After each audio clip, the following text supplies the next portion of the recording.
Hey, it's Pete. Welcome back to the workshop. The final parts arrived to finish the electrical panel. I got them all installed, and I'm going to go over what it took to get to this point. I ordered in some shorter Ethernet cables to connect the Ether1616 and the Acorn board to the switch. I'm trying to eliminate having a lot of excess wire coiled up in the bottom of the electrical cabinet. These are shielded cables and should work out pretty well. I also decided to add in some circuit breakers on the 24-volt DC power lines. Our Allen Bradley distributor accidentally sent them to me a while ago and just told me to keep them, so they've been sitting around ever since. Since I had two of these breakers on hand, I ended up splitting the 24-volt supply into two different circuits, one for inside the electrical panel and a separate circuit to feed stuff outside the electrical panel. This will be for things like cooling fans on the stepper motors. I needed to make up the interface cable to attach the DYN4 AC Servo Drive to the Centroid Acorn. I built this up following a drawing I received from DMMM. This was fairly straightforward. Only thing slightly fiddly about it was adding a pull-up resistor between two of the pins.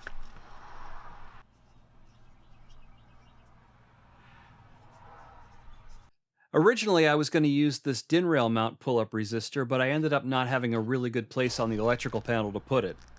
And since this resistor is going to be hidden inside the DB25 connector shell, it should make for a fairly neat installation.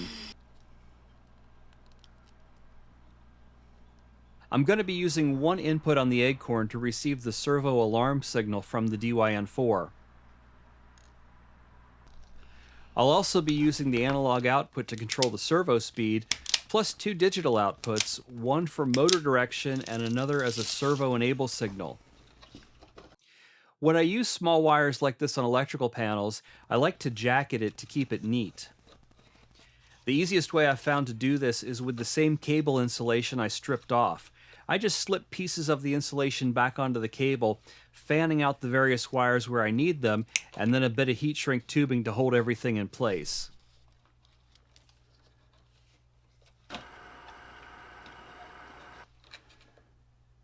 Now, I don't always use crimp-on ferrules, but I do like them on smaller wires like this 24 gauge stuff I'm using here.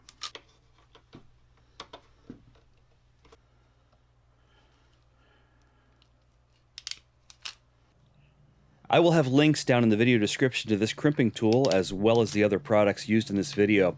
So if you'd like to learn more about anything you see here, check out down there, or feel free to ask about it down in the comment section.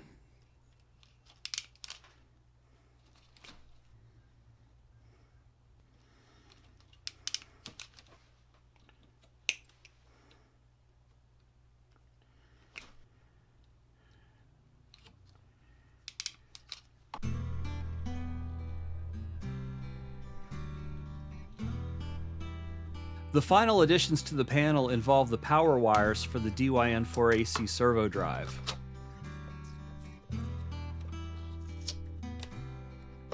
The contactor and line filter arrived this week and I got them installed. The contactor breaks the 220 volt supply feeding the servo drive.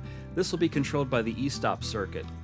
The line filter is on the incoming AC control voltage for the drive. I added a piece of DIN rail underneath the DYN4 and I rerouted some of the wiring to make it all fit.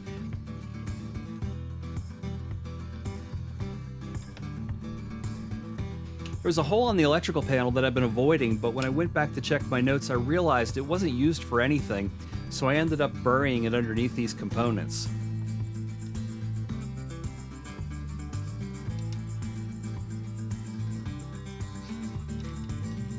This machine will run on 220 volts AC, and all of the AC voltage wires tie into the terminal blocks in the lower right corner of the electrical panel.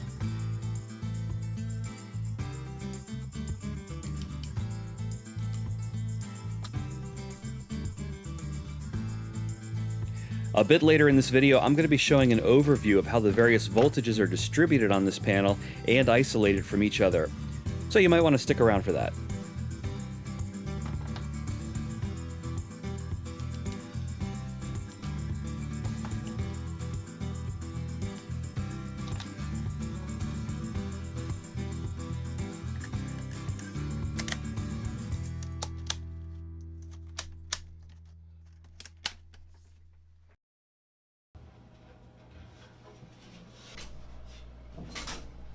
With the electrical panel taken care of, I needed to start working on the enclosure.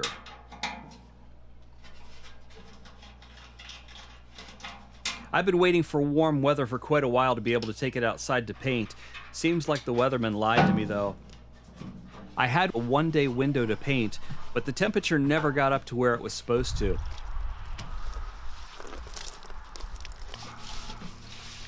I did use the day, however, to wash off the dirt and grease, but the paint had to wait.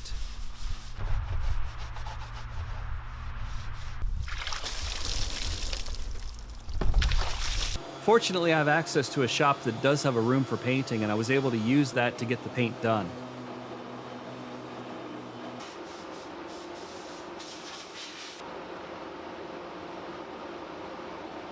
You may notice the burn marks where the bottom of this cabinet had to be tack welded back together.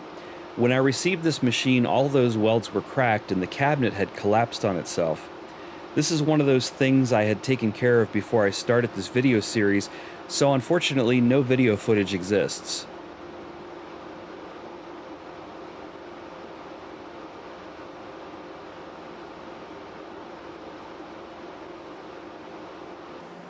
It took 2 cans of what Rust-Oleum calls their high-performance enamel. The advantage of that is that it's fast drying, so I was able to take it home after only a few hours of waiting.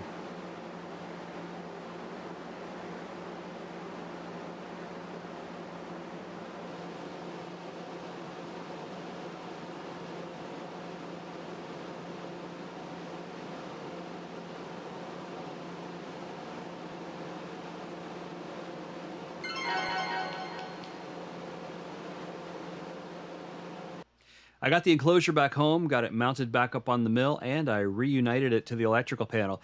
These two haven't seen each other for over a year or two.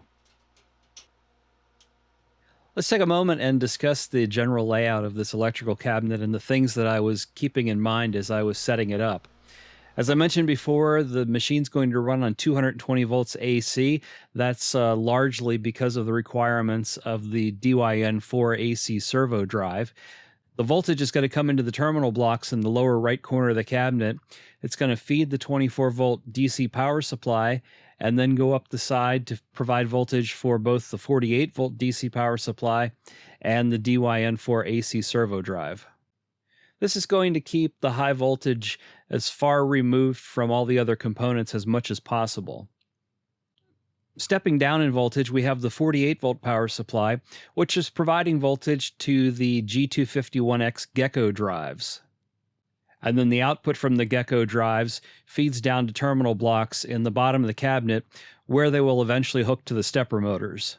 We come out of the top of the 24-volt power supply and feed our circuit breakers, and then coming out of the bottom of that, we split off and feed 2 different banks of terminal blocks, one of those being earmarked for connections inside the cabinet, while the other is for connections outside the cabinet.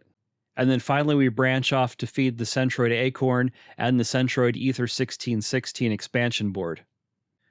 Since our output modules are all relay-based, we could really be switching almost any sort of voltage, but typically we're going to be switching 24 volts DC. These outputs could be a bit noisy because typically we're going to be switching inductive loads like relays or air valves, so I'm trying to keep them as far away from the inputs as possible. And then finally we have our DC inputs. On the Acorn system, these can be anything from 5 to 24 volts. Typically we'll be running 24 volts, and I'm keeping them all to the far left side of the cabinet, away from everything else as much as possible, just to avoid any sort of interference. So where does this leave us? Well, I have all the wiring to run from the electrical cabinet out to the mill.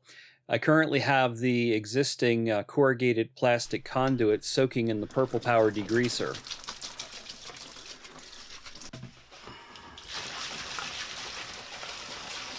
I also need to replace a piece of missing sheet metal. It's a C-channel 3x6 that runs between the back of the mill and the front of the electrical cabinet. It covers the counterweight, but it also provides some support for the top of the cabinet. It's a fairly simple piece, but I don't have any sheet metal equipment, so that's something I may have to farm out. I plan on mounting the computer here in the electrical cabinet, so I've ordered some bulkhead connectors that'll allow me to pass the USB and HDMI signals from the computer to the outside world. I'm contemplating a small design change to the spindle motor adapter plate. So for those of you keeping score, this will be revision number 5. I'm also missing one of these stepper motor covers, so I'm planning on trying to 3D print that. I think as long as I put it up on the Z-axis where it doesn't get touched, the 3D printing should be fine. Every axis, the spindle motor, as well as the electrical cabinet has fans, and I've ordered replacements for all of those. Then I need to come up with some sort of arm to hold the monitor and possibly a keyboard. Everyone I've seen is too bouncy and I don't like using them. And I need to run 220 volts over behind the wall in this machine. So I'll be working on all that this week. If you have a suggestion for a stable monitor arm, let me hear about it down in the comments. And if you'd like to see how this project started out, click that link over to the left and I will see you over there.